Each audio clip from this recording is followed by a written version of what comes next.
A big hello and a warm welcome to all of you amazing and beautiful people out there. Welcome to my channel. It's really nice to have you here and hope you are doing amazing. In this collective reading, we're going to be talking about the message that we have for all of the people who are here. It's not a coincidence that you're here. If you're here, obviously it is because of divine timing, because nothing happens without divine timing.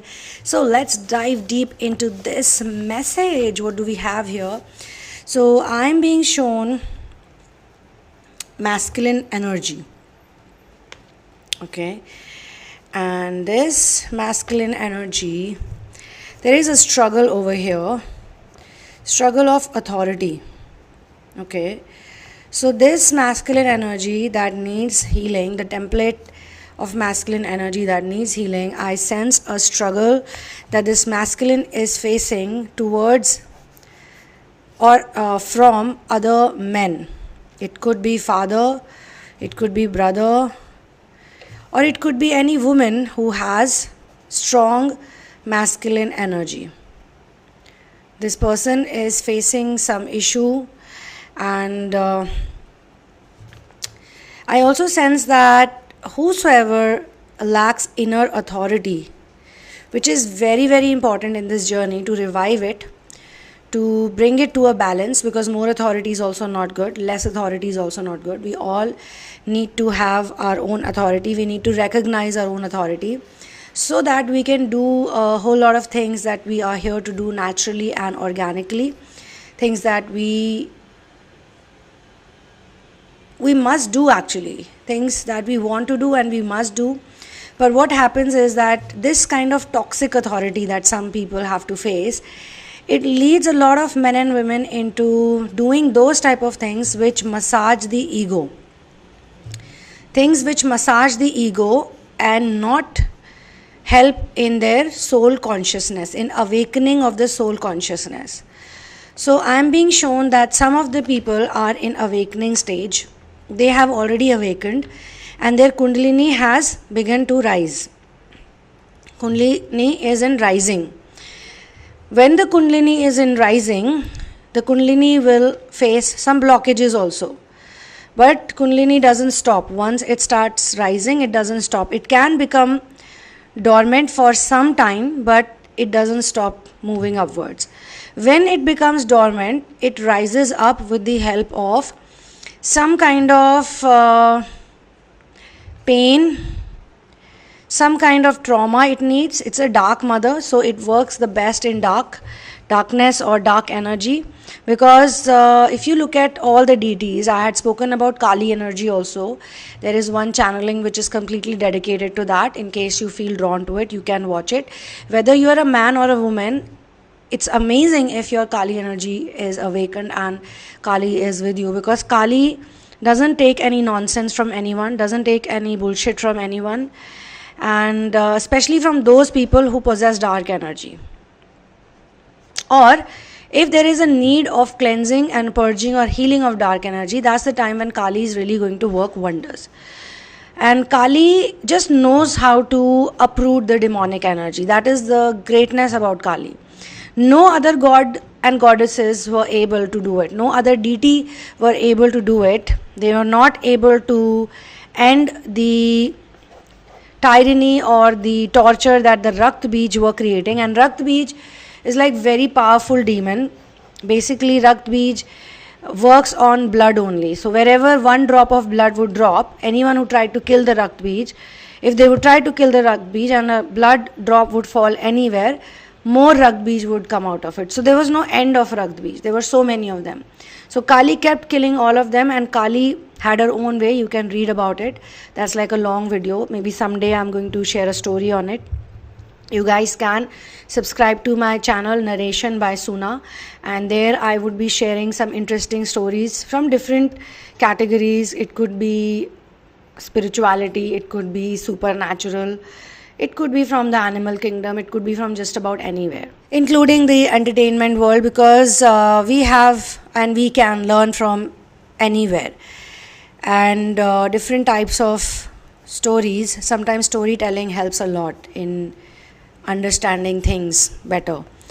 So here the story of Rakt Beej was like that.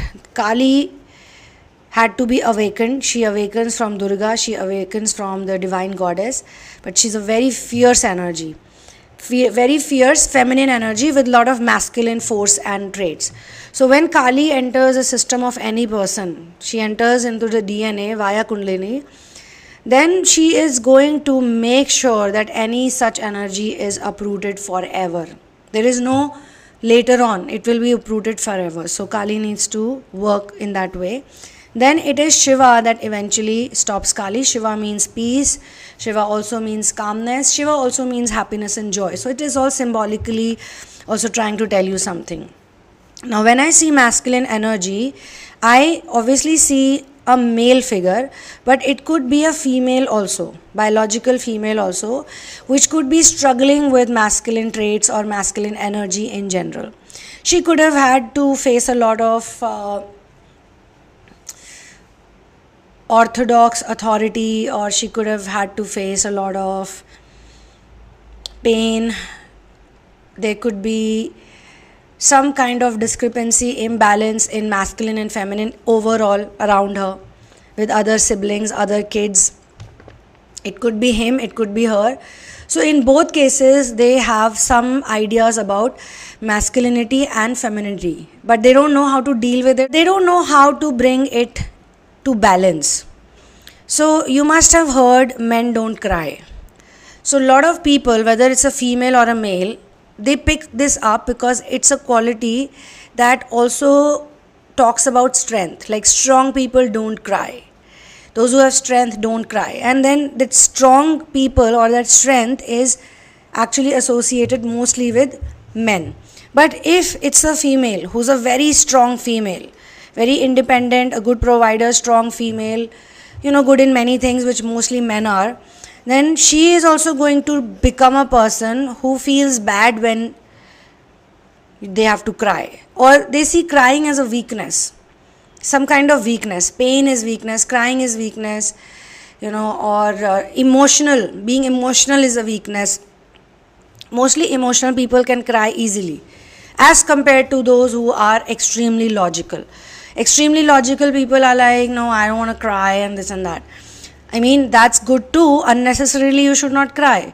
But if there is a situation, if you actually feel so heavy in your heart, then the best is to vent it out. And the best is to vent it out to God or by yourself. Or else go to a person who's a medium of God. I know personally there are many people, who are in this profession of healing. They could be into psychiatry or psychology or something else. They could be into spirituality. Spiritualistic therapies are also there, and I am also spiritualistic healer, spiritualistic therapist. So many people I have seen, they are not medium of God. They are medium of ego. So crying in front of them is not good because they don't understand these things of energy world. They don't know about energy. They've studied some books and they've studied some concepts and they feel that everything is this. They don't know that how energy works, how God energy works, what is prayer, what is forgiveness. Or even if they know, their books have not spoken about it. I personally know people who've done double masters in psychology, psychiatry, but they themselves are psychiatric patients because they feel that every cure is coming from a pill. Whereas a spiritualist therapist is going to tell you that no, you don't need to really take a pill for everything. Maybe once in a while for something, okay, fine, understandable. But for everything, especially for mental problems, especially for anxiety, especially for depression, especially for all of these emotional needs, taking pill is really bad. Some people don't go to the pill, some people turn to the bottle. Some people turn to the drugs or something else or sex. So they never heal. Now I have noticed a lot of men, they drink also just to feel more relaxed, they feel okay. Then they went out when they have had some alcohol. That type of crying or venting out is never counted because at that time they are not even in their senses. So whether they cry or they don't cry or they crib or they don't crib, it's not really their personality. Alcohol turns people into towards bipolarity. So after drinking, the personality that comes out, it's not even the real personality. And sometimes people are confused which one is real. In the daytime, when a person is not drinking, it's a quiet, silent, into their own kind of zone person. And after they drink something, 2 pegs down, 4 pegs down, they are dancing, singing, talking loudly, going mad, and you're like, huh? What's this person now? Who is this person? And once the alcohol effect is gone, again, it's back to normal. Next day you go and talk to this person, they will talk to you in a way that you won't even recognize. Because imagine this person is in the office. They go for a party. It's a good example. They go for a party. There's an absolutely new person who comes to the party who doesn't know what they are before they had few drinks. They just know the one who they know after drinking. The person they know after drinking. And this reminds me, I did have a friend like that who was really nice after gulping few drinks. You would not recognize him in the daytime. If you meet him in the daytime at the workplace or mall or somewhere, he's like the most quiet person. You feel like he's very serious. In the party, he's different. So he also has to go to parties. He's a regular at clubs and parties even now. I met this person when I was so young. I was like in my teens. And now also he's living the same life every day. Same food, same life, same thought pattern, same everything. The only thing is that they are physically aging, but mentally they are still stuck over there because the addiction pattern is so strong. So men don't cry, so what will a man do? He will do some other things. Now he's going to get drunk and he's going to act even more happy, much more happy, which he really genuinely is not. Same thing is happening with women also. So I can pick onto this energy in the collective. I don't know if you are connected with it. Is it your personal story? That much I don't know. For personal sessions, for personal one-on-one therapies, you can check out the description box. There are a whole lot of lovely therapies, 3D to 5D. We have transmutation of energy from hatred to love or anger to love. Then we have the narcissistic release, abuse release therapy.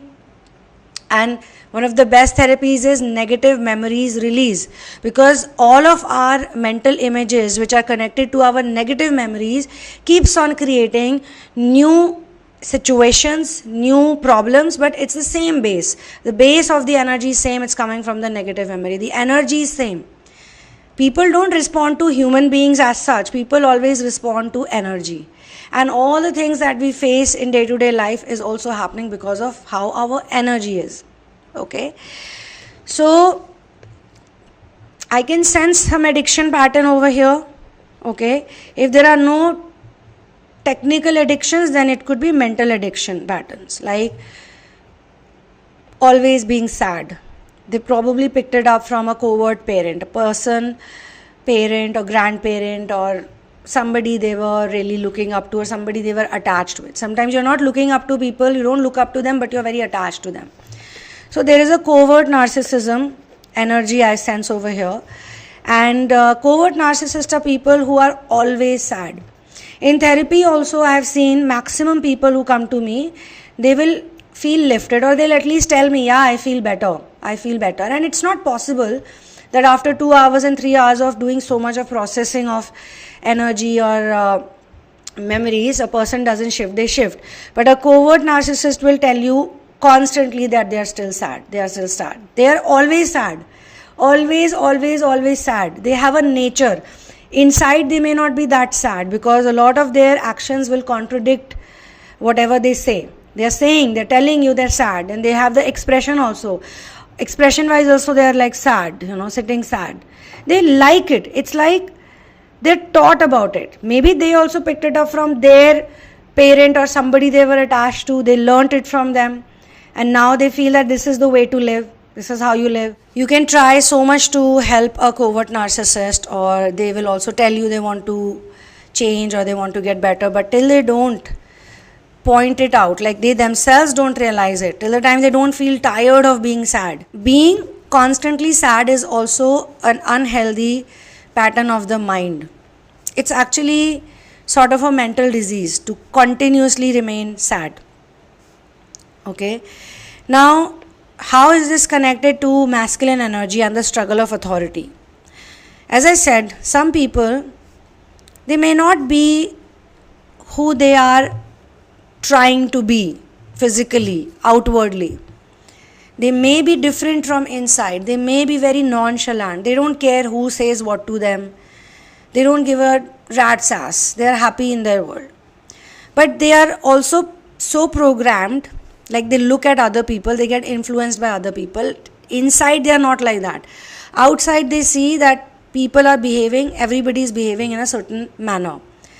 And if I don't behave like them, if I don't act it out like them, or if I don't do what they're telling me to do, what they think that I should do, or what they would do in their situation. Like everybody is not in the same situation, right? Say I am a person ABC and you're a person DEF. What DEF would do in a situation would never be same as what ABC would do. But if DEF comes to ABC and says, hey, this is what is happening to you. Why don't you behave like this? Why don't you act like this? Why don't you do something? Why don't you say something? What is ABC supposed to do? If ABC has weak programming, or you can say very strong materialistic programming and less of soul consciousness programming, the soul consciousness programming or the awakening is low, they will easily get influenced by the other person. And then they will start acting out like the other person. But that also drains your energy because you're not like that. If you are an orange and a mango comes along and says, hey, you're not nice this way, why you react like this, why you respond like this, why you talk like this, why you live like this, why you behave like this, you should not have done this in this situation, you should have rather done what I would do as a mango. So now the mango is telling the orange to turn into a mango, and even telling it that you're not good enough because you're an orange, you should be a mango. Then only you are good enough. Do you think personally that will be a good thing for the orange to do? No. So friends, please mark your attendance and do share your location, and also claim the I am present and gratitude energy if you have made it so far. If you are struggling because of someone else's authority in your life, it could be a boss, it could be mother, father, it could be a sibling, it could be your husband, wife, partner, whosoever it is, then they could also be trying to mirror the problem that you have within, which means if you're struggling outside, it looks like a big struggle, you're not able to cope up with it. And there is definitely a struggle happening inside which needs purging, and it needs to be churned properly so that whatever is not required can go to another side, and whatever is actually good for you can come to you.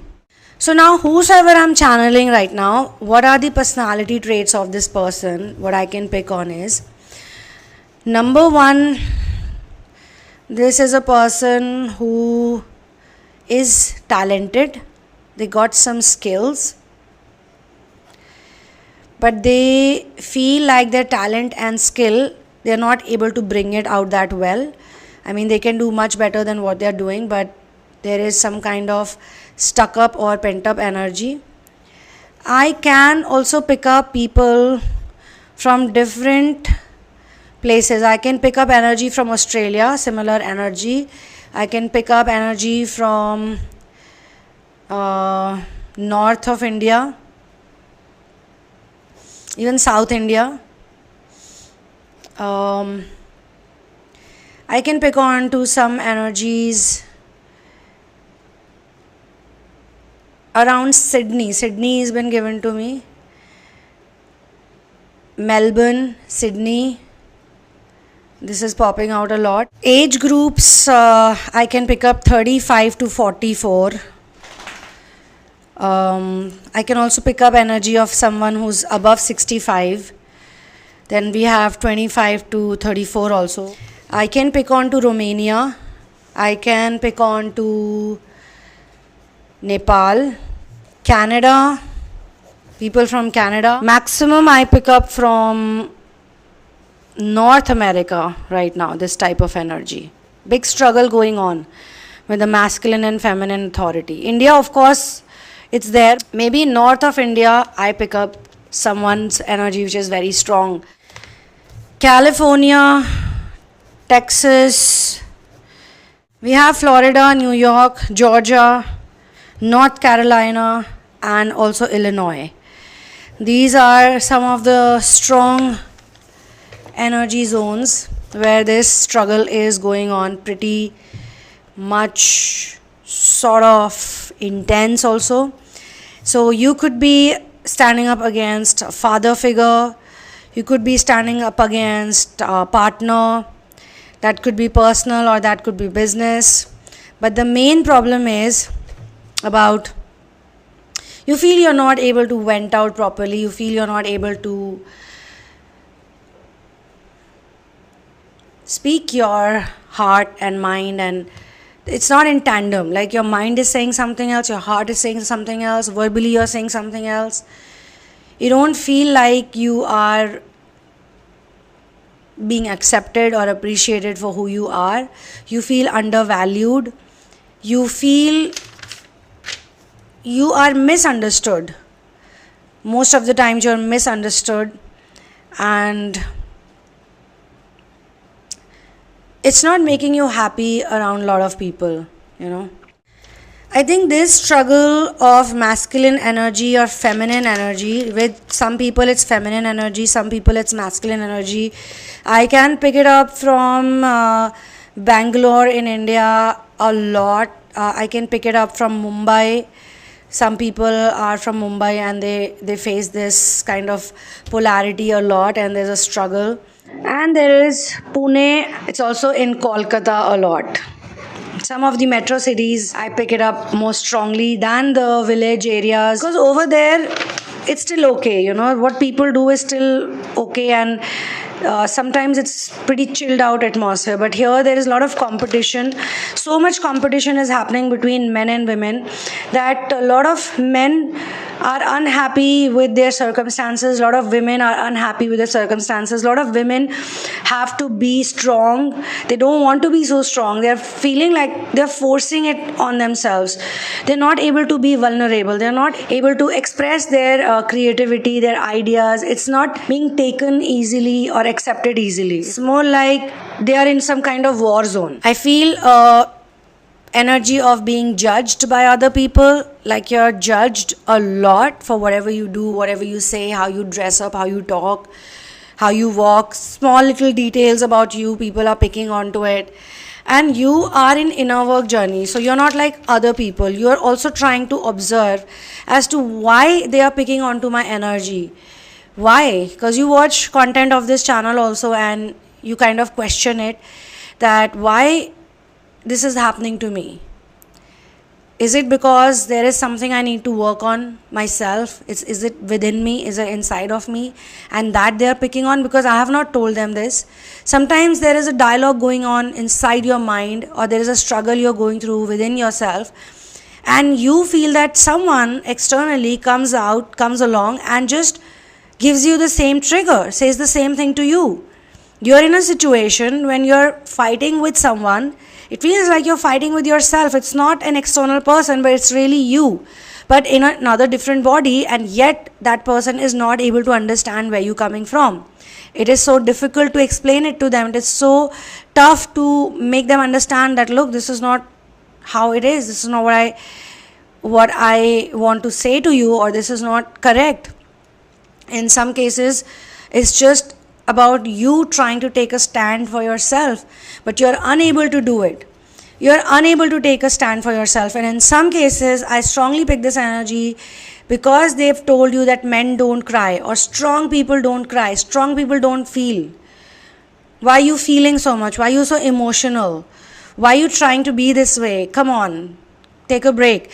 You're not able to connect with your logical brain or your creative brain, because we need to connect both together. It has to be logical mind as well as the creative mind coming into balance. But you're not able to bring a connection. An electric spark is not happening because either you're not emotionally venting out, or you're not letting yourself to just be free from all of this drama that's kind of surrounding you, or it's most probably you're too logical. The logical part of you sometimes makes you feel like it's more spiritual than the emotional side of you. How many of you understand it? Please write it down. The logical side of you is actually telling you, I mean, it can happen to a lot of people, is telling you that what the whole world is doing it doesn't make sense that I should also do the same. I should follow them, or I should be like them. I should react like them. I should act like them. That's what your logical part is saying.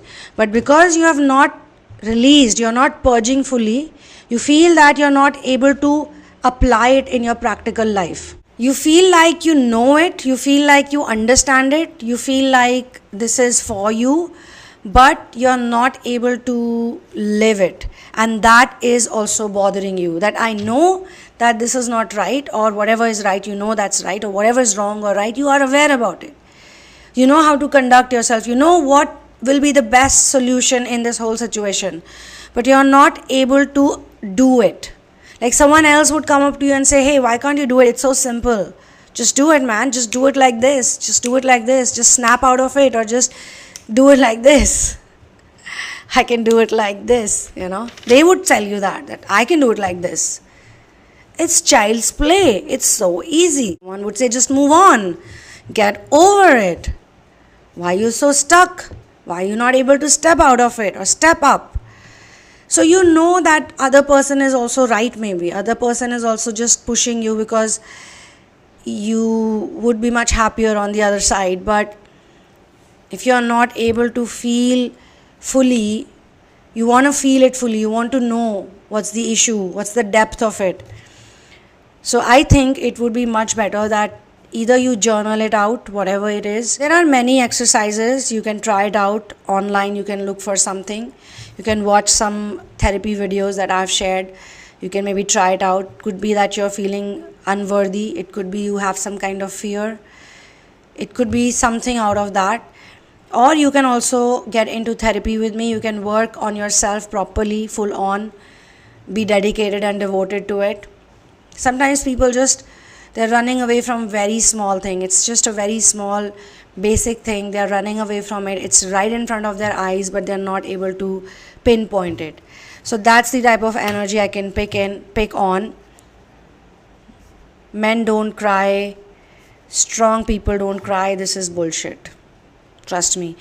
All the people, all the men who are artistic, all the men who are vulnerable, all the men who are able to emote, all the men who are expressive, they all do cry.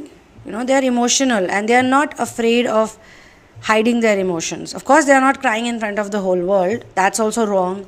That's almost being a covert, constantly crying, complaining, being sad in front of others, trying to get sympathy of others, or maybe trying to feel validated if others really love you or not. Genuinely also that can happen to a person. Genuinely, in the inner work journey, many times people go through this emotion. They question, does anybody really love me? Does anybody really like me? Does anybody really want me? That's a childhood thing. But there are some people who do it even when they got everything. Like they got everything literally under the sun, but they still do it. And that's not the right thing to do. However, you're very wise. Whosoever is watching me right now, you're very wise. You are intelligent. You got a lot of potential. The best part is that you want to work on yourself. You are in the inner work journey. You can be a very happy-go-lucky person. You have that good energy. You got sarcasm. You got a bit of sense of humor.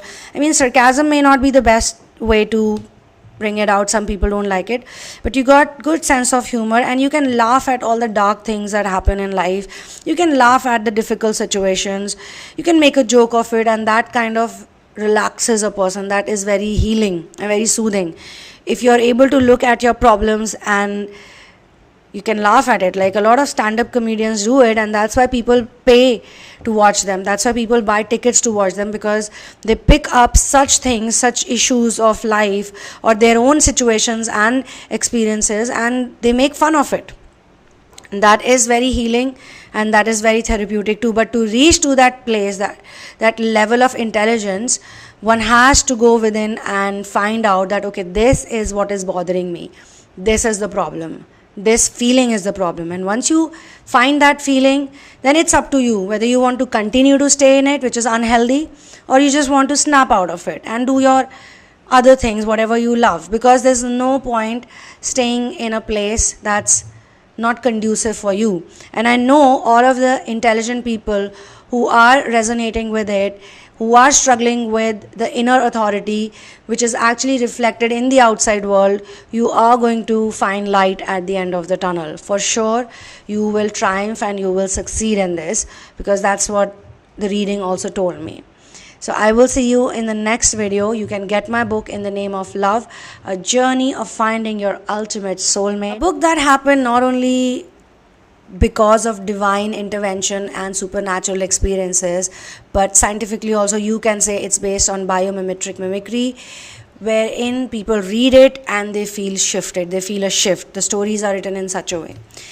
One love, peace out, and victory to Ram. Victory to Ram.